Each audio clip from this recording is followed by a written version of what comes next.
भारत माता की, भारत माता की। धन्यवाद। આજે વિરમગામ વિધાનસભાના વિરમગામ મુકામે સામાજિક એકતાના ભાગરૂપે જે ક્રિકેટ મેચનું આયોજન આપણા ધારાસભ્ય શ્રી હાર્દિકભાઈએ કર્યું છે, ત્યારે આપણી વચ્ચે બધાને આશીર્વાદ આપવા પધારેલા તમામ મંચસ્થ તમામ સંતગણ, આપણા સરકારના મંત્રી શ્રી કૌશિકભાઈ,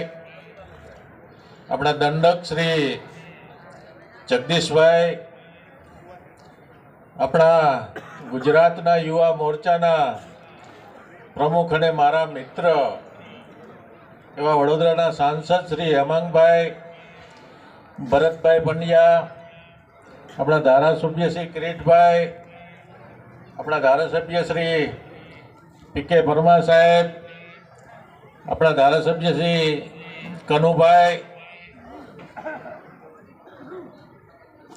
આપણા વિસ્તારના ધારાસભ્ય શ્રી હાર્દિકભાઈ, શૈલેષભાઈ, હાર્દિકભાઈ એટલા બધા અડધું ગુજરાત ભેગું કર્યું છે, એટલે બધાના નામ, કારણ કે આના ઉપરથી જ ખબર પડે કે હાર્દિકભાઈની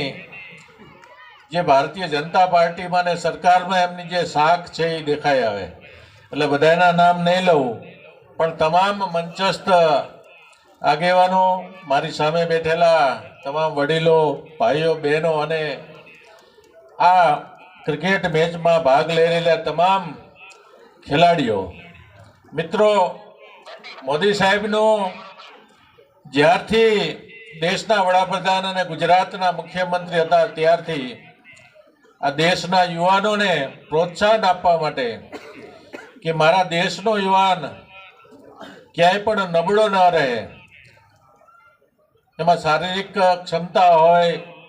કે ખેલ માટેની ક્ષમતા હોય,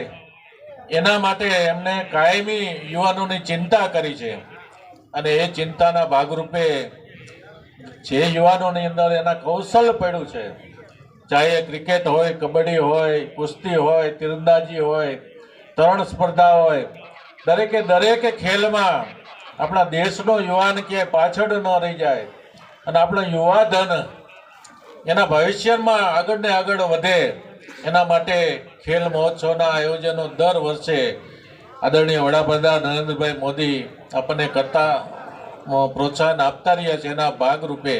આજે આ ક્રિકેટ મેચનું આયોજન થઈ રહ્યું છે, ત્યારે હું તમામ ખેલાડીઓને